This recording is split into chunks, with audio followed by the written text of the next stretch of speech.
নমস্কার বন্ধুরা, সবাই কেমন আছেন? আশা করি খুব ভালো আছেন। আপনাদের আশীর্বাদে আমিও খুব ভালো আছি। কাকুলি ব্লগে আপনাদের স্বাগত জানিয়ে আমার দ্বাদশীর ব্লগ শুরু করে দিলাম। দ্বাদশীর ব্লগটা একটুখানি এডিটিং করতে ভয়েস দিতে অনেক দেরি হয়ে গেল, তো আমাকে ক্ষমাপ্রাপ্তি আপনাদের কাছে সবার কাছে আমি চেয়ে নিচ্ছি ক্ষমা। তো চলুন ভিডিওটা শুরু করি। তো আগে সব সবজিগুলো বানিয়ে নিলাম, যা যা রান্না করব। আজকে দ্বাদশীতে ভোগ দেব, খিচুড়ি ভোগ দেব। তো প্রথম পায়েস বানিয়ে নিচ্ছি।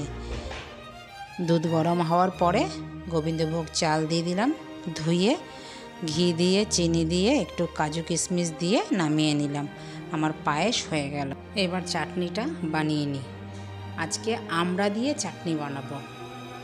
গোবিন্দকে এখনও আমড়া দিয়ে চাটনি দেওয়া হয়নি, আজকেই প্রথম দেব।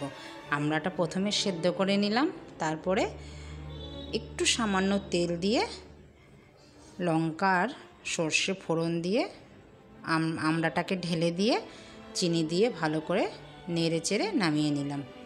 এইবার খিচুড়িটা বসিয়ে দিই। খিচুড়িতে যা যা ফোড়ন দিই সেটা সবাই দেয়, বন্ধুরা জানি। আমি গোটা গরম মশলা দিলাম, আদা, মৌরি, মেথি, সাদা জিরে, শুকনো লঙ্কা, তেজপাতা, কাঁচা লঙ্কা সব দিয়ে একেবারে ডালে চালে দিয়ে দিলাম। একটু ঘি দিলাম, ভালো করে ভেজে নিলাম। ভেজে নিয়ে এবার গরম জল করে রেখে দিয়েছিলাম সেটাকে ঢেলে দিলাম। এবার ভালো করে নেড়ে দিচ্ছি, নিচ থেকে যেন ধরে না যায়। এবার দিয়ে দেবো নুন, স্বাদ অনুযায়ী নুন, পরিমাণ মতন হলুদ দিয়ে আবারও নেড়ে দেবো। একটুখানি নামানোর সময় দেব চিনি আর ঘি, একটু নেড়ে দিই ভালো করে। এবার মুখটা আটকে ঢেকে দেব। খুব তাড়াতাড়ি হয়ে যাবে, যেহেতু গোবিন্দভোগের চালের খিচুড়ি বানাতে বেশি সময় লাগবে না। তো একটুখানি টমেটো দেব। এবার টমেটো দিয়ে দিচ্ছি একটুখানি কেটে ছোট ছোট করে কুচি কুচি করে। এবার দিয়ে দিলাম। দেখুন আমার কিন্তু হয়ে গেছে, বেশিক্ষণ কিন্তু আমার লাগলোও না বানাতে। এবার চলুন এবার একটুখানি ঢেকে দিই, আর একটু হোক। চালটা একটু ডাঁটো আছে, আর একটু ভালো করে সেদ্ধ হবে। তো এবার কিন্তু একদম সেদ্ধ হয়ে গেছে।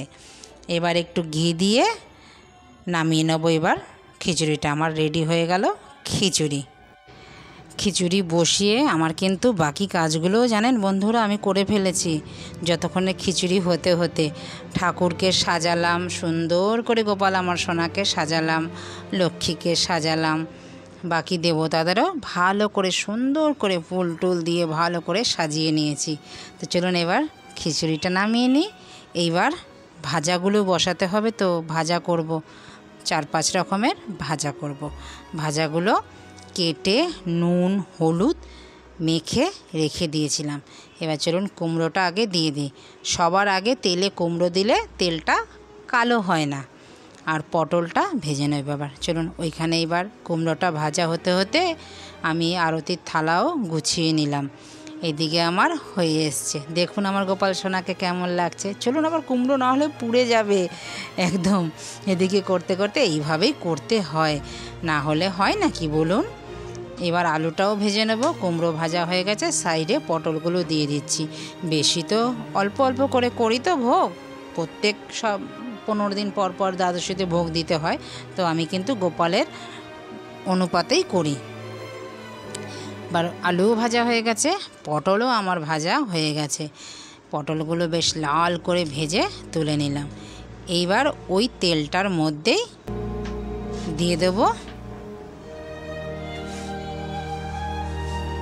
বেগুন, আর দিয়ে দেব সজনের ডাঁটা। সজনের ডাঁটাগুলো লাল করে ভেজে নিলাম, আর বেগুনটাও লাল করে ভেজে নিলাম। বেগুনের যা দাম বন্ধুরা, 150 টাকা কিলো বেগুন। যেই তেলটা বেঁচে আছে এই তেলটার মধ্যে অল্পই আছে, দিয়ে দিলাম 4-5টা শুকনো লঙ্কা, একটু তেজপাতা, আর দেব একটু 5 ফোড়ন। 5 ফোড়নটা একটু ভাজা ভাজা হলেই দিয়ে দেব। তারপরে এবার একটু বাদাম দিয়ে দিলাম। আজকে না বাদাম দিয়ে পাঁচ তরকারি করব। আচ্ছা বন্ধুরা, আপনারা কে কে গোবিন্দকে বাদাম দিয়ে পাঁচ তরকারি দিয়ে ভোগ দেন আমাকে কমেন্টে লিখবেন তো। বাদামটা একটু দিয়ে ভাজা ভাজা হওয়ার পরে এবার দিয়ে দিলাম কাঁচা লঙ্কা আদা, দিয়ে কাঁচা লঙ্কা আদাটাও একটু বেশ ভালো ভালো করে ভাজা ভাজা করে নেব। ভাজা ভাজা হওয়ার পরে এবার দিয়ে দেবো সবজিগুলো যে বানিয়ে রেখেছিলাম, সব সবজিগুলো দিয়ে দিলাম। এবার নিচ থেকে নাড়া দিয়ে দেব, সব মিলেমিশে একাকার হয়ে যাবে। এবার চলুন একটু ঢেকে দিই, ঢেকে দিলে পরেই সেদ্ধ হয়ে যাবে। দিয়ে দিলাম পরিমাণ মতন নুন আর একটু পরিমাণ মতন হলুদ, দিয়ে আবারও একটু নেড়ে দিয়ে ঢেকে দেব। এবার ঢেকে দিয়ে বাকি কাজগুলো আবারও করতে আরম্ভ করে দিলাম। সব আমার এখন কিন্তু রেডি হয়ে গেছে। এই তরকারিটা নামিয়েই ভোগ এবার বাড়বো। চলুন এবার ভোগ বাড়তে থাকি। আমার হয়ে গেছে, ইন্ডাকশানটা মুছে গুছিয়ে রেখে দিলাম। জায়গাটা একটু হয়ে গেল, যেহেতু সিঁড়ির ওপরে তো জায়গাটা খুব ছোট। এবার ভোগ বেড়ে নিচ্ছি আস্তে করে। এবার ভোগ সুন্দর করে বেড়ে নেব। খিচুড়ি প্রথমে তো দিয়ে দিলাম, এবার খিচুড়ির মধ্যে দিয়ে দেব ভাজা। যা যা ভাজা করেছিলাম সেই ভাজাগুলো সব সুন্দর করে বেশ গুছিয়ে দিয়ে দিলাম। গোবিন্দ কিন্তু গুছিয়ে প্রসাদ খেতে কিন্তু খুব ভালোবাসে, জানেন। খুব সুন্দর করে গুছিয়ে দিলে খুব ভালোবাসে গোবিন্দ, খুব আনন্দ পায়। তো চলুন এইবার আজকে আর না পেতলের বাটিতে দেব না, আজকে স্টিলের বাটিতে সব দিলাম ভোগ। একটু ঘুরিয়ে ফিরিয়ে দিলে ভালো লাগে বলুন। চাটনিও দিয়ে দিলাম আর পাঁচ তরকারি দিয়ে দিলাম। এবার দিয়ে দেব পায়েস বাটির মধ্যে। এইবার দিয়ে গোবিন্দ আসার জন্য আহ্বান করলাম গোবিন্দকে। চলুন গোবিন্দ বসবে, এসে আসনটা পেতে দিই। চলুন আসনটা এবার পেতে দিই। সব হয়ে গেছে, গোবিন্দ এসে এবার বসবে। জল দিয়ে দিলাম, জল দিয়ে তুলসী দিয়ে দেবো জলের মধ্যে। গোবিন্দ জল পান করবে না। এবার ভোগটা দিলাম। এবার গোবিন্দ ভোগের ওপরেও তুলসী দিয়ে দিলাম, সব বাটিতে তুলসী দিয়ে দিলাম। দিয়ে এইবার চলুন ফলও বানিয়ে নিয়েছি। এবার আরতির থালাগুলো গুছিয়ে নিই আর জ্বালিয়ে নিই। সন্দেশ দই যা ছিল আপনাদের দাদা আমার সাধ্য অনুযায়ী আমি গোবিন্দকে সুন্দর করে আমার মনের মতন করে আমি গোবিন্দকে গুছিয়ে নিলাম। এবার ধূপ দ্বীপ সব জ্বালিয়ে নিই। এবার আরতি করতে থাকবো ভক্তি সহকারে। তো সবাই বন্ধুরা ভক্তি সহকারে আরতি দেখতে থাকুন, আমি আরতি করি।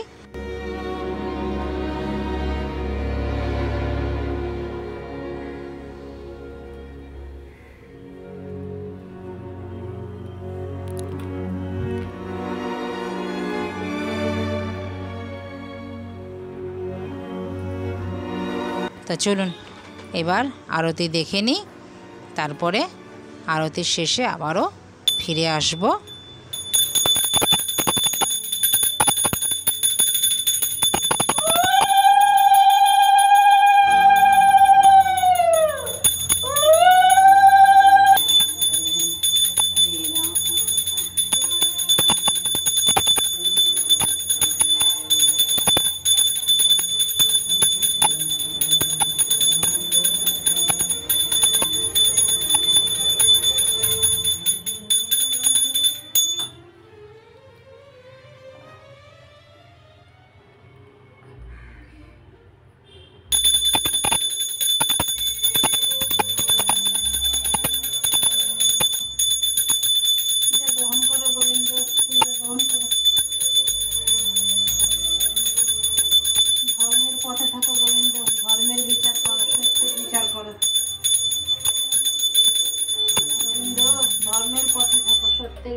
গোবিন্দর কাছে চেয়ে নিলাম আমার বন্ধুরা যে যেখানে আছে সবাই যেন খুব খুব ভালো থাকে, আর আমিও যেন সুস্থ থাকি, গোবিন্দর পুজো যেন এইভাবে করতে পারি। গোবিন্দ আমাকে শক্তি দাও। তো বন্ধুরা, ভিডিওটা আপনাদের কেমন লাগলো? যদি ভালো লেগে থাকে লাইক, কমেন্ট, শেয়ার করতে কিন্তু ভুলবেন না। চ্যানেলটিকে সাবস্ক্রাইব করে রাখবেন, পাশে থাকা বেল আইকনটি প্রেস করে রাখবেন। আমি যখন এই রকম ভিডিও আপলোড দেব সবার আগে আপনাদের নোটিফিকেশান পৌঁছে যাবে। আপনাদের মূল্যবান সময় অনুযায়ী আপনারা পরে ভিডিওটা দেখে নিতে পারবেন। পরবর্তী ভিডিওতে দেখা হচ্ছে। ততক্ষণে সবাই ভালো থাকবেন, সুস্থ থাকবেন, আর তাড়াতাড়ি আসছি নতুন একটু ভিডিও নিয়ে। নমস্কার, টাটা।